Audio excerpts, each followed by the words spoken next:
Colascopie, Tony Gomez, Laurent Baffy. ravi. Bonjour Tony. Bonjour Laurent. Combien de temps qu'on se connaît? Oh là là, ça va faire au moins 35 ans. Exactement, 35 ans. Tony, tu es né un 9 octobre comme France Gall, John Lennon, Jacques Tati et Guy Georges. Parmi cette liste, quelle est la personne dont tu te sens le plus proche? Alors je vais dire franchement, c'était France Gall, c'était ma sœur. Et là, je suis très sérieux. Je l'appelais ma sœur, comme on était nés le même jour. Par contre, c'est drôle, les autres, donc Guy Georges, parce que comme tu le sais, il traînait au Banana Café. Voilà. Tu te rappelles de lui? Non, pas très bien, mais je me rappelle. Je suis content de ne pas l'avoir croisé plus souvent. Toto, pour les gens qui ne te connaîtraient pas, tu es ce qu'on appelle le roi de la nuit, des nuits parisiennes. Ça fait des décennies que tu sévis. Tu connais tout le monde te connaît et c'est incroyable. Tu as un réseau à toi tout seul. Alors, c'est vrai que j'ai un vrai parcours.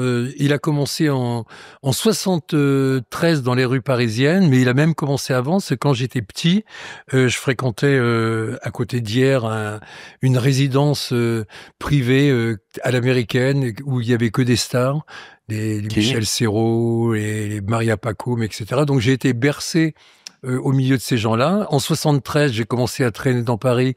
C'était à la grande époque de la rue Sainte-Anne, de Régine et de chez Castel. Et en 76, après avoir fait une saison à Saint-Tropez, j'ouvrais ma première boîte de nuit à Orléans. Tu es né à Beaugency, dans le Loiret. Oui. Tu as grandi à la campagne, au milieu des animaux, dans la ferme de ton grand-père, dans le Loir-et-Cher, donc rien ne te prédestinait à aller chez le cul du tout Paris, quoi. Ah non, là, c'était... Mais alors, par contre, ce qu'on oublie de dire, c'est qu'en parallèle, j'avais une partie de ma famille qui avait des bars à Pigalle, donc je faisais le grand écart entre le tas de fumier de la ferme de Beauce et les bordels de Pigalle des années 60. T'avais quel âge? Je suis né en 57, donc j'avais 4-5 ans. Que faisaient tes parents? Mon père avait une entreprise de travaux publics et ma mère... dans le bâtiment, toute la famille dans le bâtiment. Tout le monde était dans le bâtiment. Attention, c'était péjoratif à une époque de dire ça. Pourquoi ils t'ont confié à ton grand-père, tes parents? Ils n'avaient pas envie de t'élever? Tu sais, quand t'as une mère qui t'a 16 ans, c'est un peu tôt. Donc, mais moi, j'étais ravi parce que j'ai eu... Ah, elle avait 16 ans? Elle avait 16 ans quand je suis né. Les Américains étaient à Paris, étaient en France, donc on avait trois bases à côté de chez nous et passait sa vie à faire la bringue avec eux. D'où mon prénom Tony, c'est le vrai et le seul que j'ai. Donc elle lui a dû avoir un petit copain GI qui s'appelait Tony.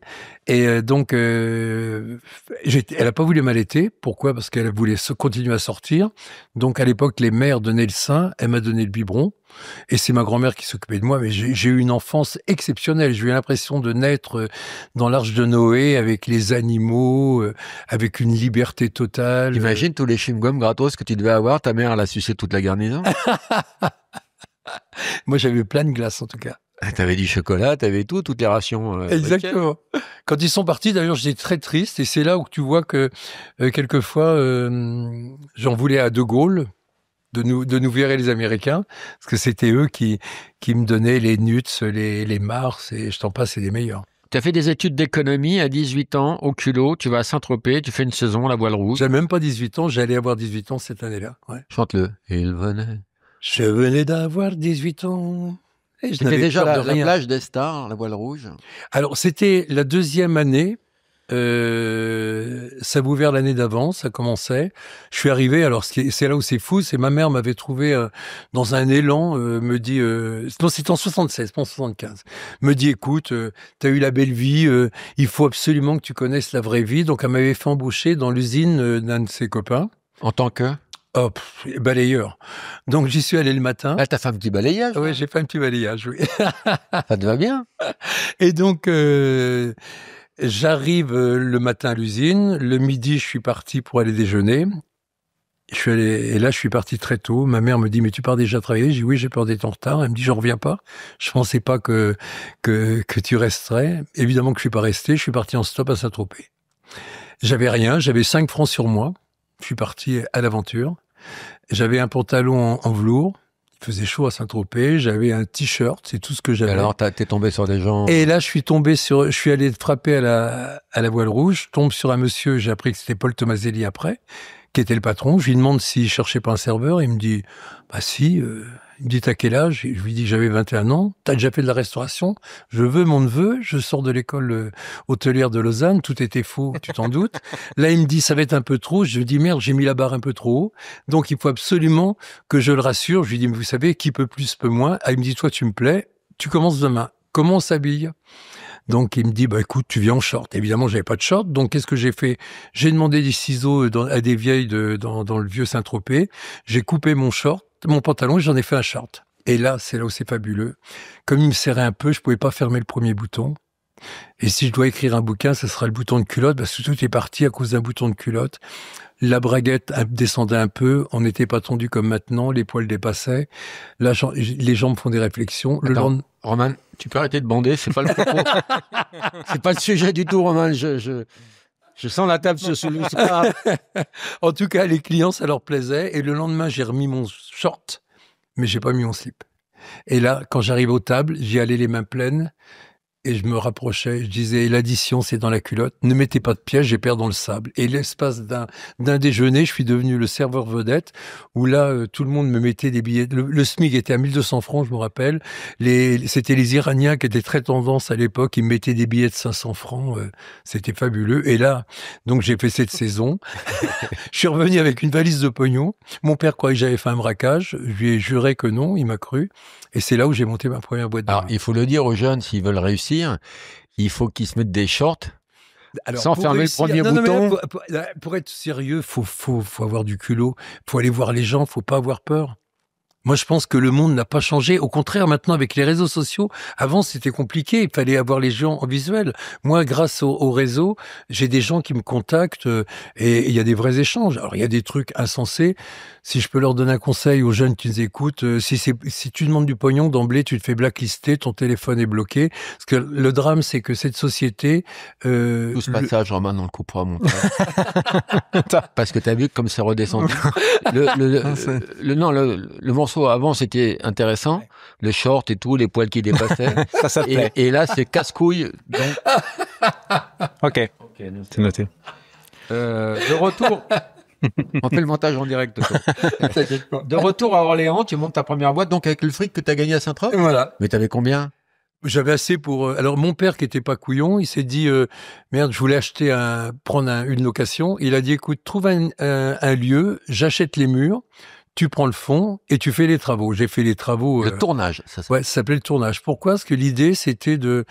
J'ai toujours eu des concepts. L'idée, c'était de dire, l'hiver, on aura un décor exotique pour donner envie aux gens de venir. Et l'été, on mettra un décor de neige. Donc, comme un tournage, pourquoi? C'est un plateau de tournage avec des panoramiques qu'on accrochait au mur, etc. Deuxième boîte, le quiproquo. Le quiproquo. Alors, il y avait une connotation sexuelle ou pas? Pas du tout. Non, c'était une boîte, c'était la grande époque, le Palace venait d'ouvrir, moi j'étais copain avec Fabrice Emmer, j'avais trouvé un lieu incroyable à Orléans. Ah bon, Fabrice Emmer? Tu savais toi, hein? Fabrice Emmer, c'était le patron du Palace, j'étais le 1er mars... Ouais. Le 1er mars 78, j'étais à l'ouverture de Palace et là j'ai eu une révélation, c'était vraiment... D'un seul coup, j'ai compris ce qu'était la nuit, en tout cas ce qu'elle devait être. Alors, tu as une idée, je sais pas d'où tu sors ça, c'est du milieu gay, tu fais danser des gogo danseurs sur le bar. Tout à fait. Mais ça, et t'as vu ça où? Aux États-Unis? Non. En France, dans les boîtes gays? Non, c'était... Il y avait le 7, il y avait le Colony? Non, il y avait le 7 et le Colony, mais il n'y avait pas de gogo danseurs. Là, c'était dans les années... Le 7 et le Colony se sont écroulés à l'ouverture du Palace, parce que toute la clientèle est partie. Donc, en 78, fini le 7, fini le Colony, fini la rue Sainte-Anne. Il n'y avait pas de gogo danseurs, c'était des boîtes très fermées. Les boîtes gays n'étaient pas, c'était comme les sex shops, c'était occulté, les bars, les restaurants. Alors que moi, j'assume et je considère que j'allais traiter les hommes comme on a traité les femmes pendant des millénaires. Donc en faisant des objets. Et là, j'ai commencé à mettre les mecs sur des podiums. La boîte, le quiproquo, donc c'était un décor à l'antique, un peu comme si tu rentres dans une grotte et là tu débouches sur l'Atlantide, tu découvres, il y avait des décors de ruines romains, etc. Là, tu gagnes des ronds, là. Oui, alors, je vais rassurer tout le monde, sur un podcast, on a été dire que j'étais milliardaire, ce qui est faux. J'ai brassé énormément d'argent. T'as tout claqué? Mais j'ai jamais su le garder. Et quand tu claques du blé, c'est quoi, les œuvres d'art, beaucoup? Oh non, mais ça a été la vie, ça a été... Mais tu sais, en fin de compte, c'est là où c'est drôle, c'est que je suis très très simple. J'aime pas tout ce qu'on se Limite simplet, certains diront. Oui, c'est ça. C'est pour ça qu'on s'entend. Il comprend quand je parle. Donc moi, je t'ai connu à l'époque, mon quiproquo, et après, tu montes le Banana. Non, là, je monte à Paris, après des déboires orléanais à cause d'aventures incroyables. Et avec là, la boîte qui brûle, c'est ça? Oui, c'est ça, c'est un truc de fou. Mais ce qui est génial, et là, j'aime bien un peu donner de l'espoir aux gens. Dans le pire, il y a toujours le meilleur qui pousse. Notre man. C'est-à-dire que si j'avais pas eu ces problèmes, je serais mort en ce moment d'ennui dans cette ville parce que j'aurais tourné en rond. Alors que là, boum, ça y est, coup de pied au cul, je pars à Paris. Et là, j'achète un restaurant avec l'Amazonial, avec une pièce d'1 franc et une valise de papier journal. Tu fais croire que c'était des billets. Et t'étais déjà avec Bertrand ou pas? Nous, Bertrand, c'était mon copain d'école, c'était mon frère, j'arrive même pas à mettre de nom. C'était mon frère jumeau. J'ai jamais vu une complicité comme ça, on se comprenait, il y avait vraiment une complicité hors du commun. Et on s'est connus au lycée. Et donc, on est partis ensemble. Et voilà, donc on a acheté ce restaurant avec une pièce d'1 franc. Exactement. Moi, j'ai jamais mis les pieds à l'Amazonial, mais ça a fait votre réputation. Ouais. Alors, comment vous passez de l'Amazonial au Banana, qui est vraiment... Alors, l'Amazonial, donc, je te dis que c'était le premier endroit pour voir et être vu. Ouais. Le concept, comme je te le disais, c'était la mode, c'était ce que maintenant les gens revendiquent. Alors, donc, je voulais pas j'appelle l'Amazonie Hall, donc pour faire la construction, ça devient l'Amazonial. On fait un décor inspiration. Alors toi, moi et la géographie, c'est des raccourcis. Quand tu plies bien la carte, pourquoi l'Amazonie serait pas au Pérou? On n'en est pas loin, donc on a fait un décor plutôt aztèque, qui avait rien à voir, mais qui marchait très bien. Et dans le restaurant, il y avait des couteaux aztèques, je me souviens. Très bonne vanne. Si? Si, c'est superbe. Très bonne magnifique. Il y avait des couteaux aztèques. Bon, le Banana, on s'en fout. Alors, le Banana. Donc, on vend l'Amazonial, et là... Oh, putain, j'ai cru qu'on resterait à l'Amazonial. Et voilà. Et là, attends, Toto, on s'en bat les couilles de l'Amazonial. Non, mais parce que ça t'intéresse. On veut arriver au Banana. Eh ben, le Banana, je vends l'Amazonial, et... T'as 2 rues. Ben, c'est à l'angle. Et donc, on rachète ce bar, et là, ça devient... ce qui est fou, c'est ce lieu... qui était problématique parce qu'il était plein nord, il était sur 2 niveaux, rez-de-chaussée et sous-sol, une terrasse plutôt étriquée, donc tous les atouts, comme dirait un Auvergnat. Le slogan de l'époque, c'était manger, buvez, étriquer. Là, c'était que boire. Hein. Donc, on monte le Banana, et là, ça devient l'endroit fou que tu as connu, avec ce concept diamétralement opposé, les gogo danseurs sur les bars sur le bar du Banana, et la musique française au sous-sol. Pourquoi? C'est le début de la grande époque de la house music. J'ai dit, si on met la même ambiance dans les 2 endroits, il y a un lieu qui marchera, un niveau qui marchera et pas l'autre. Donc, on fait diamétralement opposé. Et là, en faisant de la variété française, les copines que tu connais viennent, c'est les Véronique Sanson, les Catherine Lara, qui font des bœufs, et c'est le succès de l'établissement. Et là, un soir, arrive ce garçon que j'avais connu à la télévision. J'étais en admiration parce qu'il était fascinant à l'époque. Et il arrive... Qui supprimera à l'époque. Et donc, il arrive, et là, je me dis, il faut absolument que je vienne copain avec lui. Tu faisais double jeu, c'est ça à l'époque, non? Exactement. Ouais. C'est Jean-Marie Bigard qui m'a amené. Ouais. Et donc, et ce salaud qui sentait, parce que moi j'étais malin, je jouais avec les yeux, je cherchais à croiser le regard, et après avec les yeux, et lui, il faisait tout pour pas croiser mon regard. J'ai dit, putain, mais comment je vais l'attraper celui-là? Je voyais qu'il essayait de m'aborder, et je tournais le dos. Et ça a duré 10 minutes. Tu le fais toujours, ça, hein, d'ailleurs. À un moment, comme il tournait beaucoup le dos, j'ai eu des doutes, mais... Et là, j'ai réussi à l'aborder et j'ai pas été déçu, j'avoue. Mais je le dirai dans mes mémoires et je le dis là. Tu fais partie de. Je crois qu'il y a 2 personnes qui ont dû m'impressionner comme ça. Qui est l'autre? L'autre, c'était le docteur Gentilini, qui était le président de la Croix-Rouge et que j'ai trouvé incroyable, cet homme. Pourquoi? Parce qu'il revenons sur moi. Pourquoi tu t'impressionnais? Tu m'impressionnais parce que ton intelligence était rare à l'époque. Je trouve que les gens sont plus intelligents maintenant, mais toi, elle était rare, t'étais provocateur, t'étais cinglant et t'allais vite. Maintenant, les gens, avec les réseaux sociaux, avec l'informatique, vont beaucoup plus vite. Mais il y a 35 ans, les gens qui allaient vite intellectuellement comme toi, il n'y en avait pas beaucoup. Toto, et là, on connaît, grâce à toi et à Bertrand, une période incroyable, une sorte de parenthèse enchantée, où en terrasse, il y avait tout Paris, toutes les stars de Paris. En terrasse, sur le bar, et les gens passaient et faisaient le double take, tu vois, ils voyaient... ça en devenait banal presque. Pardon ? Ça en devenait banal. C'était presque banal de voir des gens connus. Des gens... et moi, j'ai un moment que j'ai adoré. Independence Day, 4 juillet. La Fanny, la créature insensée qui était en statue de la liberté revisitée. Et là, qui arrive, Spike Lee, qui venait de faire le film Malcolm X, avec sa casquette, avec le X, et qui regarde cette statue de la liberté. Et d'un seul coup, donc je viens, on a fait une photo incroyable, on a discuté avec lui, mais c'est des rencontres exceptionnelles. Tu vois, quand t'as un Spike Lee qui s'arrête devant une statue de la liberté comme ça, tu te dis... La difficulté d'évoquer cette période, c'est qu'on peut rien dire en fait. Tout ce qui s'est passé, toutes les anecdotes qu'on a vues, on peut se les dire nous en privé, mais on peut pas parler. Mais tu as raison, et quelque part, c'est ce que je dis. On peut pas dire. Non, on peut pas tout dire en tout cas, on Toto. peut en dire. Je te promets, je dirai pas tout. Non, mais moi, je m'en fous. Non, mais on peut. Il y a des. Mais l'époque a évolué, le monde a évolué. C'est ce que j'ai dit la dernière fois à une star bien connue qui est dans la tourmente en ce moment. Je lui ai dit, tu sais, faut que tu assumes. Qui Gérard. Je lui ai dit, Gérard, faut que tu comprennes. Quel Gérard ? Il y a beaucoup. Depardieu. Le monde a. Attends, il y a Lanvin, il y a. Oui. Mais j'ai dit, Gérard, le monde a évolué. J'ai pas dit changer parce que si tu trouves que le monde a changé, tu as loupé un épisode. Si tu dis que le monde évolue, il évolue. L'évolution sur la planète, on l'a vu. Est-ce que c'est mieux? Est-ce que c'est moins bien? On n'y peut rien. C'est comme ça, ça évolue. Et malheureusement, le personnage des valseuses n'est plus d'actualité. Ce film ne pourrait pas marcher maintenant, ça ferait un scandale. Et ce qu'on a vécu à cette époque, il faut que ça reste dans notre tête.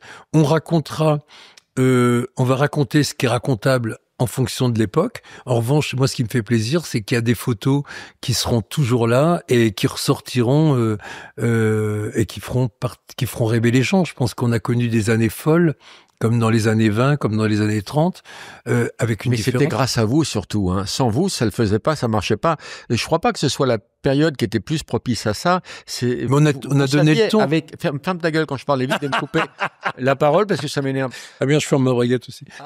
Avec Bertrand, vous saviez créer un climat de folie. Toi, tu étais plutôt le sage. Bertrand était... J'étais le bosseur, on va dire. J'étais le bosseur. Bertrand, il était... Mais je tenais c'est moi qui donnais le ton, la musique, etc. C'est moi qui ai voulu qu'on joue du disco. Par exemple, tu vois, dans notre première boîte à Orléans, j'ai relancé les yéyés, j'ai relancé les talons aiguilles. J'ai toujours eu des magasins de fringues en même temps. Pourquoi? Parce que je voulais que les gens aient la panoplie. J'ai toujours aimé ce côté tribal. J'aime bien le côté tribu de... T'es sûr des voyelles? Et puis, tu fais preuve d'un grand éclectisme, tu collectionnes, tu t'as été un peu marchand d'art, tu as eu des galeries, tu as... Oui, j'ai été antiquaire, et pas le moindre, dans la mesure où j'ai eu une boutique au Louvre Antiquaire, qui était la Mecque de l'Antiquité de très très très haut de gamme. Je me suis spécialisé dans... Et tu es cultivé, je trouve qu'il y a un antagonisme entre le monde de la nuit, qui est synonyme de frivolité, et toi, ta richesse intérieure, où tu connais plein de choses, plein de domaines, t'en fais pas étalage, et t'es capable d'échanger avec des gens. Alors, moi, ce que j'aimais beaucoup te faire, parce que vraiment, je t'ai vu lécher le cul de tout Paris et du monde entier. Quand il y a des gens qui disent « Ah, chérie, ah, mon amour, ma chérie !» Et moi, je disais « Comment elle s'appelle ?» Et il me faisait « Ferme ta gueule !» Et tu donnais de l'importance aux gens, mais il y avait quand même cette double personnalité entre la frivolité de la nuit et ta richesse intérieure. Mais alors, toi, je veux dire, je sais que on parle souvent de gens bipolaires, c'est très actualité. Maintenant, moi, je sais qu'il y a deux mois, il y a Tony Gomez et il y a Tony. Et je fais la part des choses, et c'est l'équilibre des deux. Et ce qui est fou, c'est quand j'ai fait Pékin Express, c'est en fin de compte, c'est fabuleux la télévision. On arrive maintenant avec une émission à faire 3 émissions. Ils font l'émission en elle-même, le débrief de l'émission et après l'analyse de l'émission, tu vois. Et je me retrouvais face presque à un jury là qui me disait mais comment vous êtes dans la vie, etc. À un moment, je leur dis mais vous vouliez Tony Gomez, vous avez eu du Tony Gomez, parce qu'ils trouvaient que j'étais exubérant, que je faisais le con sans arrêt, que je dormais pas, ce que je suis au quotidien. Tu dors peu, oui. Je dors très peu, ouais. Tu te couches très tard et tu te lèves tôt. Tôt, ouais. Et donc là, à un moment, je leur dis, vous avez voulu Tony Gomez. Il me dit, pourquoi? C'est qui Tony Gomez? Tony Gomez, c'est celui que vous avez eu, et puis il y en a un autre qui s'appelle Tony. Ils ont rien à voir. Et c'est là où j'ai balancé. D'ailleurs, Tony Gomez prend de plus en plus de place et Tony commence à en souffrir. Et ça a été comme chez le psy, tu sais, quand t'es allongé et que, parce que les copains, ceux qui vont chez le psy, ne pensez pas qu'ils vous écoutent, c'est vous qui devez vous écouter. Le psy, il est payé 140 balles, il fait. Ouais. Et donc, et là, ça a été un déclic et je me suis dit, voilà. Et maintenant, je sais qu'il y en a 2. Tony à la maison. L'autre, c'est Tony Gomez, mais ça ne fait qu'un, toi. Et puis, tu as un tel réseau, tu fais même de l'immobilier maintenant. Tu peux tout faire parce que tu connais tout le monde. Tu as une porte d'accès. On dit qu'on a 3 poignées de main du pape. Si tu connais Tony Gomez, écoute, tu l'appelles au Vatican direct. Moi, je suis à une main du pape. Parce que tu es très croyant. Très croyant, mais je me considère comme fils d'Abraham. Oh, tu m'as fait peur. C'est-à-dire que je reconnais les 3 religions du livre. Je me sens aussi à l'aise dans une mosquée que dans une synagogue ou dans une église. Pour moi, il n'y a qu'un seul Dieu, donc c'est le principe même de l'islam. J'adore l'islam, je trouve que c'est une religion intelligente, moderne. J'adore le kilomètre zéro, le judaïsme. Pour moi, le moment le plus important des Saintes Écritures, c'est ce qui est devenu laïque chez les musulmans. Pour moi, le sacrifice d'Abraham, c'est le... Quand il a fait les soldes, rue d'Aboukir, qu'il a dit moins 50%, sacrifié. Il voulait 30 au départ. Bon, on va arrêter sur ce sujet, on va comprendre. T'es pas croyant, toi. Je sais que t'es pas croyant, mais malheureusement, je ne souhaite jamais aux gens de devenir croyants dans les moments compliqués, parce que c'est souvent... C'est une bouée de sauvetage. C'est une bouée de sauvetage. Dans les moments compliqués, on devient croyant pour les mauvaises raisons, parce qu'on a besoin de se raccrocher à un truc. C'est pas de la vraie foi. Alors, moi, tu vois, pour moi, la foi, c'est pas croire en quelque chose, c'est savoir qu'il y a quelque chose au-dessus de toi. Ne pas te prendre un voisin. Tu l'entends. J'ai toujours habité au dernier étage. On va refaire la chronologie de ton histoire. Bertrand se suicide. Oui. En quelle année? En 95. En 95. Et puis, il avait un frère qui était plus ou moins associé au Banana. Qui n'était pas du tout associé, qui avait été embauché par Bertrand. Donc, qui était un peu sulfureux déjà, et compliqué. On va dire très différent de Bertrand.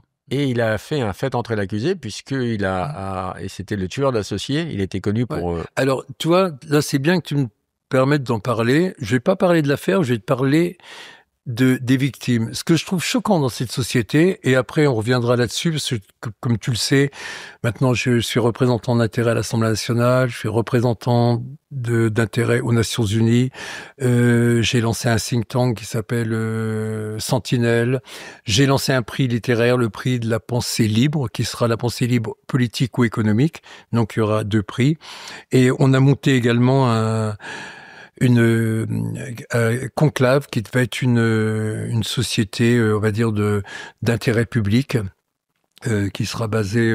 Tu portes la réflexion, ça c'est un peu le côté franc-maçonnerie, ça. Non mais sérieusement. Il pleut, mon frère. Il pleut. Alors, chez les francs-maçons, quand tu parles de ça, l'autre dit il pleut, c'est-à-dire ferme ta gueule. On ne parle pas, on ne dit pas il pleut. Non mais... Non, pas du tout. Moi, tout à l'heure tu l'as dit, j'avais un gros réseau. Je l'ai. Alors, est-ce que je l'ai vu exploiter ou est-ce qu'il m'a permis de faire tout ce que j'ai fait? Mais je trouve dommage d'avoir autant de connexions et de pas en faire quelque chose. Donc, le but de la société, c'est Le but de la vie, c'est construire et transmettre, et j'ai envie de... Oui. Ah, t'en as transmis des saloperies, toi. Revenons donc à l'affaire dont on parlait. Donc, Xavier, le frère de Bertrand, était dans les parages. Moi, je le sentais pas du tout, ce mec, mais pas du tout. Et un jour, il voulait me parler, il voulait faire copain avec moi. Et un jour, il me dit, non, mais moi, c'est pas ce que tu crois. Moi, je suis associé, j'ai une boulangerie et tout. Et c'est vrai, j'ai une fille. Et c'est vrai que je découvrais un type avec une certaine normalité. Sauf que il foutait rien dans la boulangerie, que l'associé faisait tout, qui pillait la caisse et qui l'a buté. Il est en tôle aujourd'hui. Et après, il met un contrat sur toi. Il essaie de te faire assassiner. C'était avant. Mais écoute, je dis, je veux même pas parler de ça, parce que pour moi, je regarde, tu sais, la vie... Parce que tu as eu 1000 vies quand même, mais c'est pas rien que d'avoir un contrat sur la tête et d'avoir un escalier avec un flingue pour te buter. La vie n'a pas de rétroviseur, et c'est ce que je dis aux gens, regardez devant. Si je devais résumer ce qui s'est passé, moi je crois en Dieu, et quand Dieu ne veut pas, j'ai 2 mecs qui m'attendent à la maison pour me tuer. Muriel m'appelle 2 minutes. Muriel Robin m'appelle au moment où je vais pousser la porte. Je ne rentre pas dans l'appartement.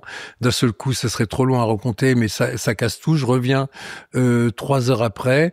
Un copain reste dans l'appartement, c'est lui qui se fait tirer dessus, un truc bracadabrant. Donc, mais voilà, quand t'as pas rendez-vous. T'as eu 1000 vies quand même, Toto. Hein. Ouais, bah, les accidents d'avion, c'est. Ah bon, t'as eu des accidents? On s'est craché. Bah, regarde sur Instagram. Il y a la photo de l'avion quand on est. C'était où? C'était à Saint-Moritz en Suisse. Tu t'es craché. Hein. On s'est craché en avion. Et ce qui est fou, c'est. T'étais avec qui? J'étais avec des potes. On allait voir les matchs de avion polo. Privé? Avion privé, ouais. Toi, t'as un putain de bilan carbone, ma salope. Et maintenant, je suis en trottinette électrique ou à pied. Hein. Toi, la planète, hein. C'est pas ton problème. Hein. Donc, le banana. Le banana, c'est une époque mythique dont on peut pas tellement parler. Alors, quelques souvenirs. Non, mais c'était incroyable. Incroyable. Non, on a fait des fêtes, surtout un mélange de clientèle. Et ce que j'ai aimé au banana, c'était un des derniers lieux où il y avait justement cette mixité à la fois sociale, intellectuelle, sexuelle, financière. Tout le monde avait... Pour un coca... T'as toujours prôné la mixité, parce que quand après t'as repris l'étoile, pardon, qui était un restaurant chicos que t'as pris avec Gérard Louvain, ouais. Et tu faisais quand même des cocktails à 10 francs. À 10 francs au bar, voilà. Pour que les gens qui n'avaient pas beaucoup de blé puissent accéder. Et surtout, soit pas ridicule. J'entendais par là, c'est que j'interdisais qu'on serve les cocktails aux tables. Ça veut dire que si quelqu'un voulait un cocktail, l'idée c'est on ne sert les cocktails qu'au bar. Ce qui permettait aux petits jeunes qui n'avaient pas de thunes, qui n'avaient pas les moyens de prendre une table, de dire « Allez, viens, je t'offre un petit cocktail au bar, on va aller se prendre un cocktail, etc. » Et je les avais fait pas cher exprès. Et d'ailleurs, ce qui était drôle, c'est que pour draguer, c'était un lieu de rencontre exceptionnel, parce que ceux qui avaient des bouteilles qui se sentaient bien seuls, ils venaient au bar draguer aussi bien. Alors, quand je dis draguer, c'est pas forcément pour rentrer avec quelqu'un, mais il y a rien de pire que d'être tout seul devant ton magnum de champagne, donc te faire des copains, toi. Donc c'était le but de la nuit. Et moi, ce qui est bien, c'est que j'ai jamais été possessif de mes amis. J'ai toujours présenté tout le monde à tout le monde. Ouais, il y en a certains, ils supportent pas. Mais t'as été déçu par tes amis. C'est un milieu décevant, non. La nuit. Non. Franchement, si. Non. Si. Qui? Donne-moi des noms. Non, je te donnerai pas de noms. Toto. Non, Toto, mais des gens très proches, je le sais, t'ont déçu. C'est pas. Alors, je vais dire sincèrement, ils m'ont pas déçu. Si. Non, parce que non, je te dis que non. Moi, je te dis que si. Eh ben, moi, je te dis que non. Regarde. Tu mens. Non, je te dirais. T'as pas les couilles de le dire. Ah, mais je te les mets sous le nez, si tu veux. T'es poussé dans tes derniers retranchements. Moi, je sais tout, Toto. Écoute, je te jure que non. Je te jure devant Dieu, et Dieu sait s'il compte pour moi. Au contraire, quand quelqu'un... Il y a beaucoup de branches pourries dans quand quelqu'un me fait une enculerie, comme on dit vulgairement, mais tant pis pour lui, c'est lui qui perd quelque chose, c'est pas moi. Oui, cette époque, moi, j'ai des souvenirs de gens qui passaient dans la terrasse et qui voyaient mais les gens, ils étaient Robin Bigard, Palmade, Michel Blanc, France Gall, Véronique Sanson. Patricia Cass, Goldman qui chantait en bas, Vanessa Paradis. C'était un Liza Minnelli. Liza Minnelli qui a chanté New York, tu vois, alors qu'elle voulait plus chanter. Et c'était... Et nous, on lui jetait des pièces. Mais c'était incroyable. Même on a fait les sorties de films, c'était des moments Et surtout, l'argent ne coûtait pas cher à l'époque. Ça permettait de refaire des décors. Alors, évidemment, décors bout de ficelle, mais décors quand même. Même ça, maintenant, on peut plus... Toi, t'as jamais bu? Jamais bu d'alcool. Il y avait beaucoup d'alcool, il y avait quand même beaucoup de drogue. Et toi, t'as toujours été clean. Anti-truc. Ben, moi, je suis là pour amuser les autres et les protéger contre eux-mêmes. Pourquoi? Parce que Tu dis aussi que t'as souvent piqué les clés des voitures, les clés des scooters. Ah oui, ça, les clés de voiture, les clés de bagnole, c'était pas que ton film, hein. D'ailleurs, écoute, là, j'en profite parce que c'était un moment incroyable. Il me dit, viens dans le film. Quel rôle je vais jouer? Les clés de bagnole. J'ai encore vu Daniel Gilbert il y a 3 jours, on en a reparlé. Et là, donc, on se retrouve dans un bar.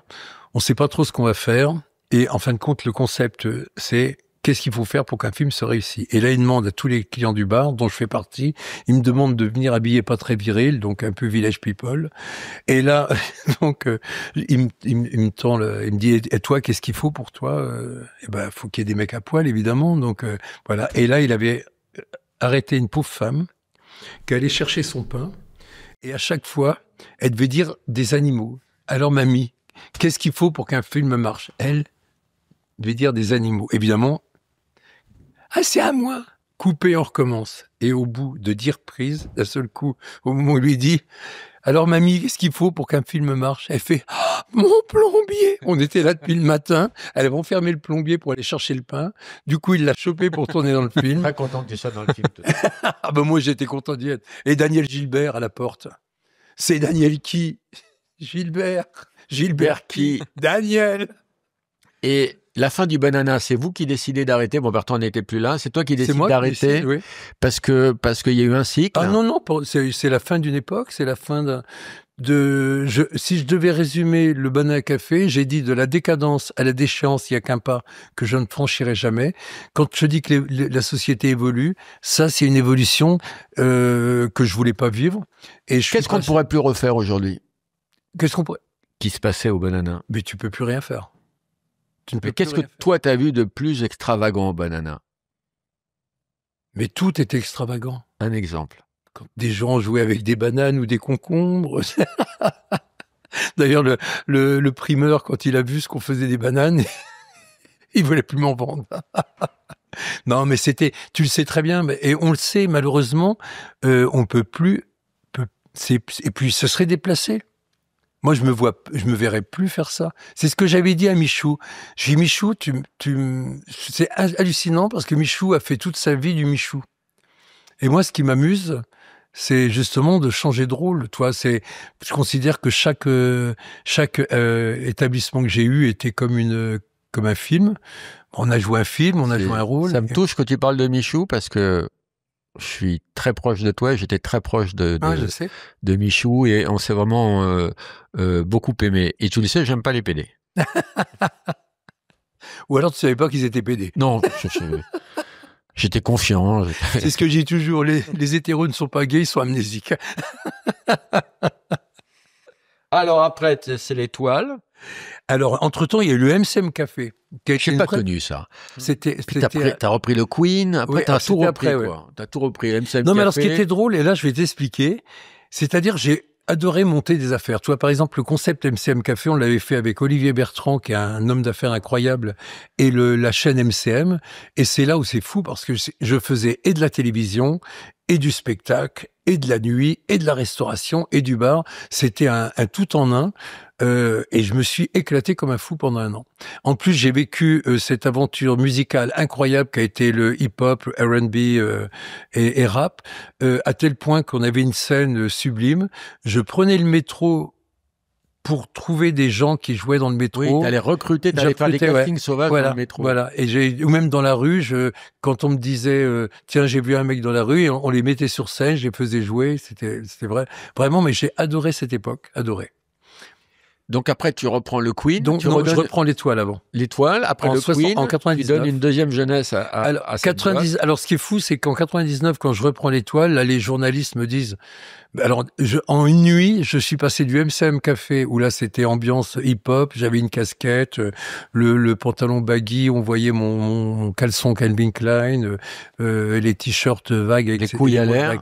Non, c'était terminé, les couilles, c'était plus le banana. Là, on était devenu hip-hop, donc c'était différent. Et là, je vais chez le coiffeur, costume Mugler, moulant, cravate étroite, une silhouette d'ailleurs que j'ai gardée, parce que ce qui est fou, c'est toujours très chic, Toto. Mais le costume, en fin de compte, c'est mon bleu de travail, mais c'est ma deuxième peau.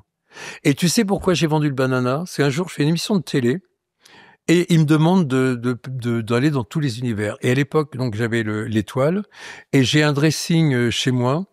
T'as mon lit, derrière t'as le dressing, tu rentres d'un côté, tu peux sortir de l'autre. Et là, ils ont mis une caméra en accéléré. Attends, où est la salle de torture? Je vois pas. La torture, c'est de dormir avec moi. Je ronfle. Ah bon? Non, c'est pas vrai. Je ne ronfle pas. Et donc, pour te terminer, ils me disent, on va te suivre. Et quand j'ai vu l'émission de télé, tu me vois sortir de l'étoile en costume cravate. J'arrive chez moi, tu me vois rentrer dans le dressing. Et là, ils me font sortir 2 secondes après, où là, je suis en débardeur, en pantalon moulant et en basket. Et j'ai dit, là, je triche. Donc, je choisis un des deux. Et donc, j'ai dit, on vend le banana. Et c'était l'étoile. Après le Queen?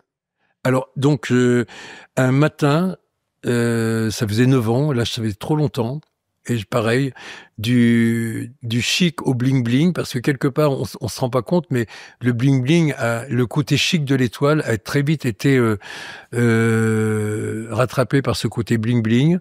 Le côté people, c'était la fin. Les téléphones portables avaient tué les soirées. Ouais. Le concept même de ce lieu était usé. Pourquoi? Parce qu'il n'était plus possible d'avoir autant de stars au mètre carré, comme il y en a eu à l'Étoile, et de faire la fête. Moi, j'ai un souvenir, on était avec Jean-Marie Bigard, et puis toi, t'aimes bien organiser des tables, toi. Ouais.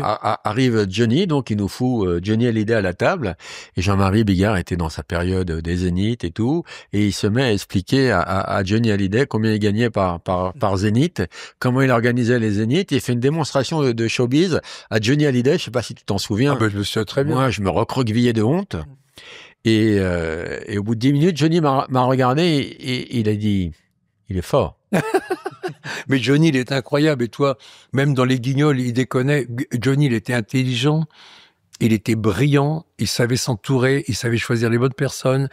Comme quand je parlais de concept, il a su à chaque fois qu'il sortait un album, c'était un succès. Pourquoi? Parce qu'il avait pris les bonnes personnes qui allaient écrire dans l'air du temps. Et moi, je me souviens, et un jour, il nous a fait l'hymne à amour d'Edith Piaf en a cappella à l'Étoile. C'était hallucinant. Et puis, quand on veut lancer une boîte, relancer une boîte chez Castel, le Queen, on fait appel à toi. Quand on veut lancer le Manco, qui était un sous-sol, t'en fais un restaurant péruvien incroyable. Mais l'idée, c'est toujours pareil, concept.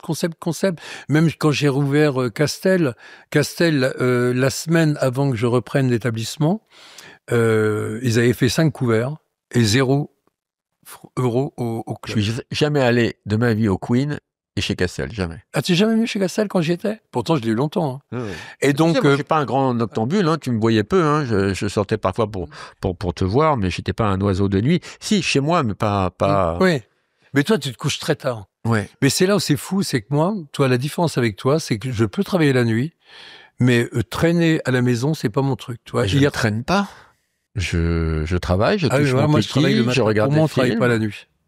Pour moi, on travaille pas la nuit. Ah bon? Non. Mais toi, ton boulot, c'est bosser la nuit, qu'est-ce que tu racontes? Ah non, mais alors pour moi, c'était pas un travail. Pour moi, le travail, c'est la journée. C'est le matin quand je me réveille. Je veux dire, mes collaborateurs, ils le voient. J'ai des groupes. Je redistribue le travail. Les journées sont planifiées. Non, c'est. Ce que j'arrive pas à comprendre, Toto, c'est pourquoi t'es pas riche? T'as tellement brassé, Pourquoi? Parce que t'as des gens qui sont faits pour. Il n'y a pas des gens qui t'ont donné des parts de restaurants? Si, mais j'ai été associé, mais tu sais, déjà, souvent, comme on dit toujours, le cordonnier le plus mal chaussé. Je m'intéressais pas à l'argent, et c'est ce qui a fait ma force. Toi, que par exemple, ceux qui s'intéressent à l'argent, ils sont toujours dans l'idée. En plus, moi, je me suis fait quand même escroquer beaucoup, donc. Mais tant mieux. Au moins, Il y a un proverbe qui dit, quand quelqu'un t'encule, ne bouge pas, tu pourrais le faire jouir. Toi, t'as dû bouger, Toto. Tu t'es fait escroquer souvent. Mais je regrette rien. Donc après il y a le Manco. Et maintenant, t'es chez Laurent. Chez Laurent, ouais. C'est C'est une très belle un restaurant étoilé, très chic. Non, c'est pas étoilé, c'est Avenue Gabriel. Avenue Gabriel, c'est haut de gamme, avec une clientèle incroyable. Et là, quand on parle... Incroyable que t'as fédéré. Elle n'était pas incroyable au départ. Alors, il y avait l'ADN quand même de ce lieu. Faut vous dire que c'est un lieu qui est historique dans la mesure où il a été le relais de chasse de Louis XIV. Quand il était jeune et qu'il vivait aux Tuileries avec sa mère, il venait chasser dans toute cette partie dans toute cette zone qui était des bois. Parce qu'il faut savoir que Paris s'arrêtait aux portes des Jardins et des Tuileries. La place de la Concorde n'existait pas. Et à la Révolution, le bien est vendu comme bien national. Ça devient une guinguette, très mal fréquentée. Louis-Philippe décide de nettoyer tout ça. Il est viré. Napoléon III reprend le relais. Continue, Toto. Mais tu aimes la culture? Oui, j'adore. Non, mais je me frottais les doigts. Et donc, Et là, pour conclure, Napoléon III décide de réaménager tout ce quartier. Et il dit, tiens, faut qu'on appelle Toto. Eh ben non, mais non, on dirait le gamin qui me dit, vous étiez à l'ouverture. Le restaurant ouvre en 1848. Le propriétaire s'appelle Noël et son nom de famille, c'est Laurent. Et puis, depuis 1848, ça s'appelle Chez Laurent. Donc, c'était un restaurant très, très cossu. Ça a toujours été très bourgeois. Très proche de l'Élysée, donc très politico-business. Très politique, très à droite. Non, pas du tout. Ouais, c'est pas la cantine de Mélenchon. Je suis pas d'accord avec toi, c'est la cantine de tout le monde. Plutôt à droite. Non. Non, parce que le président Mitterrand, il venait, comme il allait au Fouquet's, comme non, c'est, tu sais, il y a deux ambiances. Il y a les déjeuners le midi qui sont alors, très, il y a le midi politiques. qui est très politico-business. Le soir, il y a même 4 ambiances, j'ai presque envie de dire. Donc, le midi, oui, on est dans le business, la politique, le monde des affaires. Le soir, de 19h jusqu'à 22h15. Bourgeois. On est bourgeois, oui, mais c'est parisiano-mondain. 23h, tout le monde s'encule. Malheureusement, non. Et par contre, à 22h30, ça devient pétillant. Oui, musique. avec des chanteurs français, musique française et tout. Moi, je me bagarre pour la variété française, depuis toujours. Et j'aime qu'on chante du Aznavour. Moi, j'adorais Aznavour. Bah oui. Un jour, j'ai pas une journée sans écouter un titre d'Aznavour. Mais c'est qu'un jour, alors, tu sais qu'il lisait beaucoup.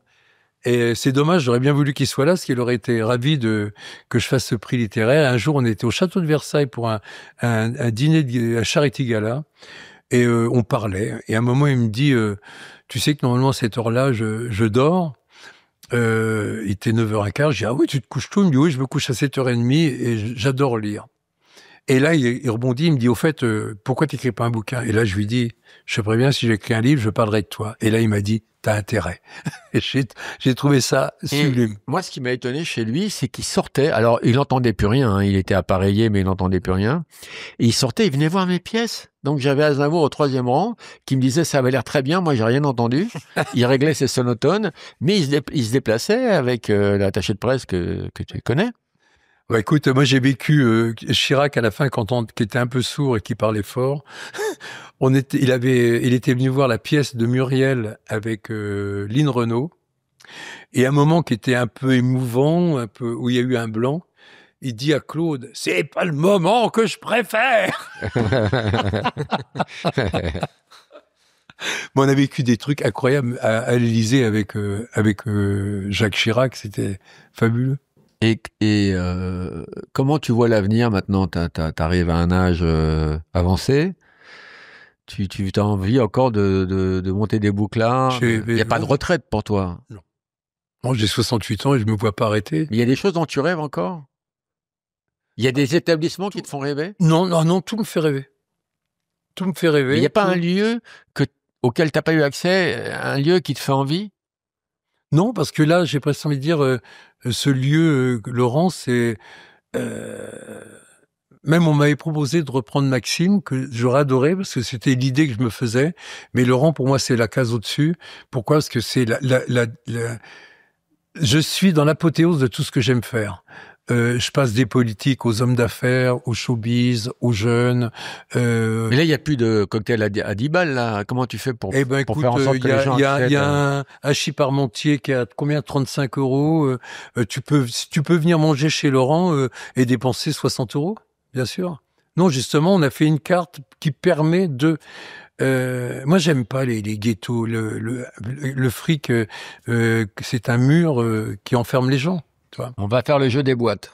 Le jeu des boîtes. Je te dis des boîtes, faut que tu trouves la boîte. Oui. Ok, il y a une petite ballerine qui tourne quand on l'ouvre. Oh, la boîte à bijoux. Non. La boîte à quoi? Ouais, on peut y mettre des bijoux, mais c'est plus une boîte à musique. Ah Mais non, c'est la boîte à bijoux. Je t'accorde la réponse. Attends, non, mais là, alors je t'arrête, t'iras voir chez les antiquaires, toutes les boîtes à bijoux de femmes des années 50 et C'est la 60, petite ballerine. t'enlevais le truc, et t'avais là, voilà. Elle est plus facile à ouvrir qu'à fermer. La boîte de conserve? Réfléchis, Toto. Elle est plus La facile à ouvrir, la boîte. On l'ouvre et des fois on peut plus la refermer. On dit d'ailleurs c'est la boîte de Pandore. Bravo. Ah oui, bravo. Bravo Romain. Alors, est-ce que je peux faire une parenthèse? Oui. Parce que quand tu parles de boîte et de fermer et de rentrer, en plus, alors ça s'appelle coloscopie. Quand tu m'as dit je vais te faire la coloscopie, j'ai tout de suite pensé à mon proctologue qui, quand je prends mon rendez-vous, que je me fais suivre, je fais attention à moi.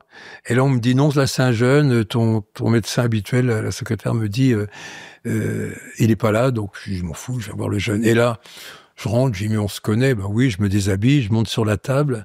Et on parle, et à un moment, je lui dis, mais au fait, tu es allé dans quelle boîte? Il dit, bah, j'ai essayé de rentrer chez Castel, et au même moment, il me met le doigt dans le cul, et il me dit, d'ailleurs, on rentre plus facilement dans ton cul que dans tes boîtes. Je jure qu'elle est vraie. Je te crois, c'est drôle. Alors, la boîte de quoi? La boîte de Pandore. Elle peut être porteuse de bonnes ou de mauvaises nouvelles. La boîte à lettres. Elle renferme, bravo, elle renferme le siège de la pensée. Elle renferme le siège de la pensée. La boîte crânienne. Oh oui, alors ça, j'aurais pas trouvé. Quand on l'ouvre, il y a déjà eu des centaines de morts. La boîte noire. Oui, on n'a plus le droit de dire la boîte noire, on dit la boîte de couleur maintenant, c'est pas... C'est celle de Charles Elie. De qui? Charles Elie. Charles Elie. Couture? La boîte à couture. Ah bah voilà. Elle change beaucoup les rapports.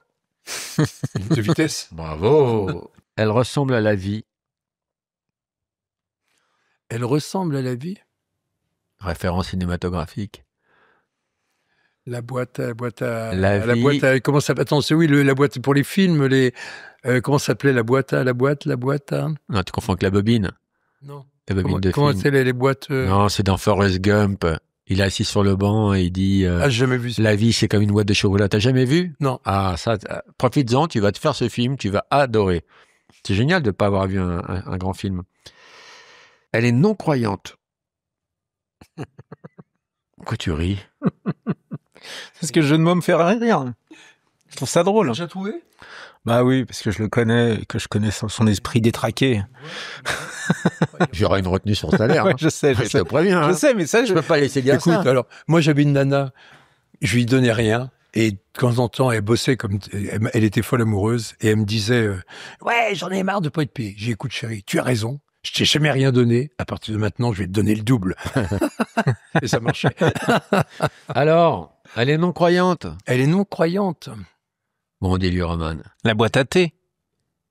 Oh, oh mais là, c'est du Bafi, là. Oui. Elle sent le soufre. La boîte d'allumettes. Ah oui, bravo. Idéal pour les gens qui sont un peu partis, un peu nazes. Un peu nazes. Quoi? C'est La idéal boîte de pour- jazz? Oui, bravo. Ouais, bravo. Voilà. Chante-le. Un peu parti, un peu naze, je rentre dans la boîte de jazz, histoire de reprendre un peu le cours de ma vie. Mais il avait chanté une chanson, il citait le Banana Café, d'ailleurs. Jonas. Les jaloux ne poussent pas la porte. Boîte échangiste. Oh! Pourquoi t'as pas fait de boîte échangiste, toi? Ah, c'est pas du tout mon truc. Ça me parle pas du tout, c'est pas mon monde, je me sentirais pas du tout à l'aise. Ça me plairait pas, non, c'est pas pour moi. Pourtant. Je te dis des noms, tu me dis des anecdotes. Johnny Hallyday. La plus grande anecdote que tu as avec lui. La plus grosse anecdote, alors là, écoute, quand il a fait son film Jean-Philippe, Avec Lucchini, Lucchini, à un moment, chantait. Et Johnny dit ah, tu vas voir ce que c'est qu'un chanteur. Et là, on venait d'amener le gâteau avec une guitare sur le gâteau. Le problème, c'est que c'était une guitare factice. Et Johnny, avec sa force légendaire, il a arraché la guitare et il a commencé à vouloir jouer. Évidemment, c'était un bout de bois. Là, je pense que c'était un des plus grands moments. Ouais, c'était... Jean-Marie Bigard. Il y en a eu, hein. Oui, mais Jean-Marie, là, il y a la foule. Ce que j'ai adoré chez Jean-Marie, on était en Corse dans un restaurant très chic, étoilé. Et d'un seul coup, comme il était très fan de l'Exorciste, donc il appelait le serveur. Et là, donc le serveur arrive, et comment il gueulait, oui, je sais plus ce qu'il criait. Se débite en enfer. Ouais, donc non, pire que ça. Donc il avait... Et le pauvre serveur arrive tétanisé en se disant que va me dire Bigard. Et là, il lui attrape le paquet et lui dit « Et c'est avec ça que tu crois que tu vas me faire mal ?» On peut plus le faire. Non. Et même, moi, ce que j'adorais avec Jean-Marie, quand il a fait son film L'âme sœur, il a dit, vous allez voir, ça va être, je vais rentrer dans le livre Guinness des records. Ah ben, et c'est vrai qu'il est rentré. On n'avait jamais vu un film faire 0 entrée. Et ce qui est drôle, c'est qu'on avait fait une fête au MCM Café, justement, et tu n'es pas venu à cette soirée. Et moi, quand on faisait des fêtes sur les films, j'aimais un peu mettre qu'on retrouve l'ambiance du film. Tu vois, c'est comme ça que j'avais fait le film pour Amélie Poulain. J'ai été un des premiers à voir Amélie Poulain. J'avais dit à Claudie au soir, je t'offre une fête, ce film va être un chef-d'œuvre. Elle y croyait pas du tout, et on a fait une fête pour la sortie à l'Étoile. J'avais fait venir les autotamponneuses, il y avait des Saintes Vierges, il y avait Blanche-Neige. On avait repris tout l'esprit du film. Et pourquoi je te raconte ça, c'est que pour Bigard, donc au MCM Café, pour l'âme sœur, je décide de faire le paradis. Donc il y avait des nuages au plafond, et évidemment il y avait des anges. Et à un moment, donc Jean-Marie dit, écoute, c'est quand même fabuleux, il y a plus de monde à la soirée qu'il y en a eu dans toutes les salles réunies. Et à un moment, il voit les anges, et il regarde l'ange, et il dit, mais je croyais que les anges n'avaient pas de sexe. Et là, il attrape le paquet de l'ange, et il lui dit, ça, c'est du mou pour le chat. Le Jean-Marie, il pourrait plus le faire. C'est marrant, dans toutes les soirées, il y a Jean-Marie qui attrape la bite d'un mec. C'est Muriel Robin. Muriel... Moi, j'en ai une, mais je peux pas la raconter. Muriel, j'en ai plein. J'ai des histoires des merveilleuses. Et je sais pas si tu te rappelles, une fois, on avait fini dans une boîte à Porte-Maillot avec Catherine Lara. Tu te rappelles de ça? Je m'en souviens très bien. Il y avait Pierre, d'ailleurs. Ouais. Jean-Marie. On était tous là. Mais c'est là où c'est fabuleux. Et toi, quand on parle des années Banana, je pense qu'il serait très compliqué de reconstituer une famille de gens connus, de gens du spectacle, comme il y avait au Banana. C'était une vraie famille. Vraie famille. C'est pas ce que dit Muriel, parce que Muriel, quand tu l'interroges, elle dit qu'elle a jamais été vraiment amie avec Jean-Marie Bigard, ce qui est très bizarre, tu vois. Non, mais alors... Elle renie un peu. Non, je pense pas qu'elle renie. Tu sais, c'est comme dans toutes les familles, il y a des frères et sœurs qui se séparent.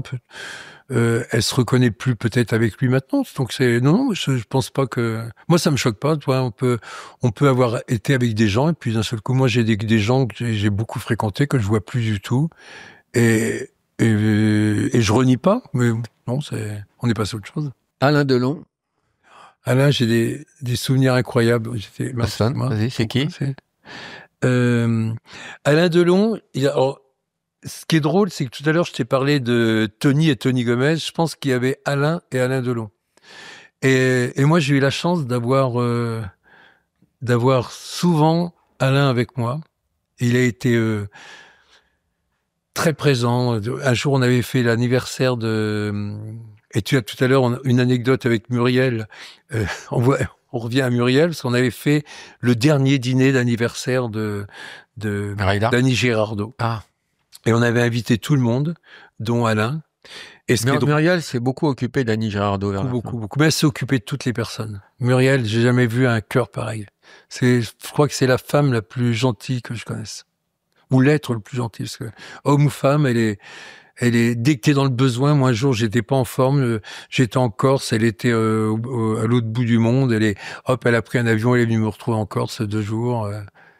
Donc c'est une vraie amie. Et donc, En tout cas, pour te terminer, anniversaire d'Annie Girardot qui commence à être vraiment perturbée par Alzheimer.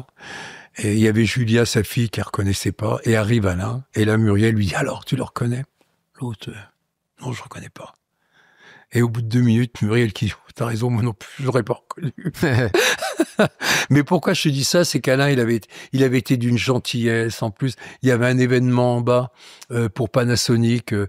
C'était des Japonais qui étaient dingues d'Alain Delon. Il est descendu, il leur a fait le show. Mireille est descendu. Tout le monde et c'était un homme exceptionnel. Et une nuit, je m'étais séparé le 1er janvier, je sais plus quelle année, dans les années. Et là, donc, il m'appelle, et lui, il venait de se séparer aussi. On s'appelait toujours le 1er janvier pour se souhaiter la bonne année.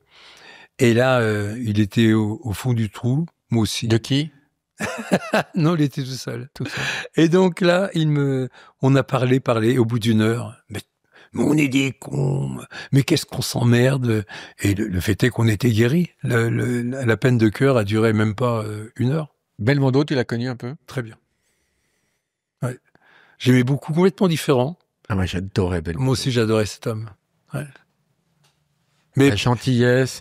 Quand il avait eu son AVC, il venait me voir au théâtre et il signait les autographes à tout le monde. Il avait sa canne, il marchait avec difficulté. Les gens, mais moi, j'étais j'étais tellement triste quand il a fait son AVC. En plus, c'est moi qui lui avais trouvé la maison à Loumio. Et c'est horrible parce que j'ai eu une culpabilité qui m'envahit. Je me dis merde, il était dans une maison parce que quelque part, est-ce que si le même problème ailleurs que loin d'un hôpital, est-ce que ça aurait été pareil? Je trouve par contre, il a eu un courage fabuleux. Je savais pas que c'est toi qui avais tué Belmondo. Ça, c'est un scoop. On va finir avec un tu préfères. Tu connais le tu préfères?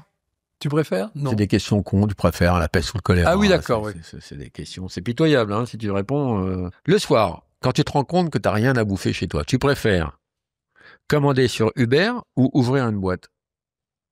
Ouvrir une boîte. Ça, c'est mon toto, ça. Après ta mort, tu préfères te reposer au paradis ou ouvrir une boîte en enfer? J'ouvrirai une boîte au paradis, parce que c'est moi qui viens en Saint-Pierre et je ferai la porte. Comment tu l'appelleras, la boîte? L'enfer. Le ciel. On doit se faire chier au paradis, non? T'as pas envie d'aller en enfer, non? Ça, c'est ton côté cubéni. Je suis désolé. Le paradis peut être l'enfer, comme l'enfer peut être le paradis. Notre man, c'est des phrases importantes, tu ne sais rien. Tu préfères transformer un ancien bordel en resto chic ou un resto chic en bordel? Alors, c'est une question d'heure. Comme je dis toujours, à 21h, tu lui fais le baise-main. À 5h du matin, tu lui bouffes les seins. Si tu fais le contraire, ça marche pas du tout. Dans tes établissements, tu as préféré recevoir des flics ou des voyous? J'ai eu ni l'un ni l'autre. Faux. Je trouve que c'est dommage que les gens, les policiers en tenue ne puissent plus rentrer dans les établissements comme ils rentraient auparavant. C'était sécurisant. Moi, je me souviens à l'époque des Halles, il passait tout le temps, voir si tout se passait bien. Et j'avais un voisin qui était anti-flic. Un jour, il s'est fait descendre en montant la caisse de son restaurant. Toto, on n'en a pas parlé, ça. Toi qui as eu 10 000 établissements, c'est quoi le truc le plus fou qui soit arrivé? Tu as été cambriolé une fois, il y a eu des bagarres, il y a eu le truc le plus chaud? Les trucs chauds, il y en a eu plein, mais... Non, il aurait pu y avoir un meurtre dans la rue. Regarde, la rue Ravaillac, il a tué... Oui, c'est tué devant le jardin, oui. Okay. C'est dans cette rue-là, hein, la Grande Ferronnerie. Hein. On est d'accord, tu vois. Non, les bagarres, oui, il y en a eu. Des mecs, tu crois qu'ils sont morts, bon, en fin de compte, non, c'est bien terminé. Tu préfères avoir un clone qui accueille les gens le soir au resto pendant que tu lis un bon livre chez toi ou rester au resto pendant que ton clone se branle chez toi? Alors, sans hésitation, je préfère être dans le restaurant et accueillir mes clients. Mais alors, Toto, quand t'aimes pas un client, ça arrive. Ça fait partie de ton boulot. Non, mais alors, détourne-toi. Et là, je te jure que je suis sincère. L'avantage que j'ai, c'est quelqu'un qui va mal se comporter, je vais le foutre dehors. Régine, c'est ce qu'elle faisait, et moi, c'est ce que je fais. T'as mis des gens connus dehors? Ah oui. Qui? J'ai mis Jacques Villeray et j'ai mis Nougaro. 2 alcoolos qui étaient... Qui était pas drôle quand ils étaient bourrés. Qui n'avaient pas l'alcool gentil. Qui était... Moi, je veux bien tout, mais quand c'est drôle. Si ça devient méchant ou si ça devient déplacé, non. Est-ce que moi, parfois, tu as trouvé que j'étais déplacé dans une soirée? Est-ce que je t'ai fait... Écoute, alors je vais raconter une anecdote qui m'a fait hurler de rire. Et après, j'en ai parlé à Larry, la pauvre Michel Mercier, Angélique, qui était en pleine déprime. Et qui va au banana. Ouais, qui est au banana. Et je lui dis, écoute, là, Laurent, je te demande. Mais c'est par pitié, je t'en supplie. Cette femme va mal, elle en peut plus des hommes. Ils l'ont tellement fait souffrir, et c'est vrai que tous les hommes l'ont fait souffrir, donc je dis là, on va être gentil avec elle. Donc il s'assoit avec elle. Et là, ça culture les dents, il parle cinéma avec elle. Elle est ravie, elle est éblouie. Et en pleine phrase, alors qu'il lui disait « et ce film ?» Et là, il se lève, il dit « qu'est-ce que j'ai pu me branler ?» en faisant le geste, évidemment, en regardant tes films. Là, évidemment, elle s'est mise à hurler. Voilà, Laurent Baffy, il se back. Et à la fin de soirée, c'était Angélique. Elle était ivre morte. Elle voulait me ramener chez elle. Elle me mettait des pains. Elle disait, Baffy, viens à la maison. Viens à la maison, Baffy. Mais elle me faisait un mal de chien, tu te rappelles? Ouais, je rappelle. Angélique. Ah, mais écoute, excuse-moi, mais quand même, si on t'avait dit quand tu étais môme que tu passerais la soirée avec Angélique, qu'elle te proposait de rentrer chez elle, peut dire tu les aurais pas cru. Hein. Je suis d'accord. Tu préfères recevoir un riche qui va claquer 10 000 euros dans la soirée en étant blasé, ou inviter un pauvre qui va être émerveillé? Oh ben alors j'hésite pas une seconde. Un pauvre. Pour un riche, 10 000 boules. Ah non, pas du tout. Tu sais, le nombre de blindés que j'ai refusé, quand j'ai eu ma première boîte, il y en a un qui voulait me donner 20 000 francs de l'époque, ce qui serait 20 000 euros de maintenant, pour rentrer dans la boîte. Il n'est jamais rentré. Et tu peux te renseigner sur la place de Paris, c'est pas l'argent qui me... C'est ce que je voulais te dire tout à l'heure. Tu l'as dit 2-3 fois. Tu t'as vu Tony lécher le cul du Tout Paris, etc. Moi, j'ai vu le Tout Paris lécher le cul de Tony pour rentrer dans les boîtes, pour avoir une table, pour prendre une coupe de champagne avec toi. Vraiment. Mais non, mais sans hésitation et sincèrement, m'en fous du fric, sinon je serais riche. Tu préfères rentrer dans une personne en disant « j'ai une bouteille à l'intérieur » Attends, rentrer dans... Tu préfères rentrer dans une personne en disant « j'ai une bouteille à l'intérieur » Ouais. Ou sortir d'une personne en disant « on n'est pas prêt de me revoir là-dedans »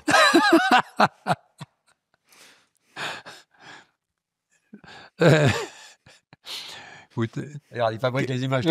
Oui, j'ai l'image. Mais comme je suis curieux, je préfère la curiosité à la déception. Donc, je vais prendre la bouteille. À ton enterrement, tu préfères que les gogo danseurs dansent debout sur ton cercueil ou que tes amis jettent des fontaines magiques dans ta tombe? Alors, là, je vais être sérieux. J'espère qu'à mon enterrement, il y aura... que les gens viendront me voir une dernière fois. Mais par contre, où je vais vous baiser, c'est que j'aime pas les enterrements. Je suis même pas sûr d'aller au mien. Donc j'aimerais bien qu'on enterre un cercueil vide. Ça m'amuserait. Non, parce que moi, je voudrais écrire un truc sur ton cercueil. Tu voudrais quoi? Je voudrais écrire, c'est un pote à moi, Sopiquet, qui m'a filé le truc. L'important, c'est ce qu'il y a dans la boîte.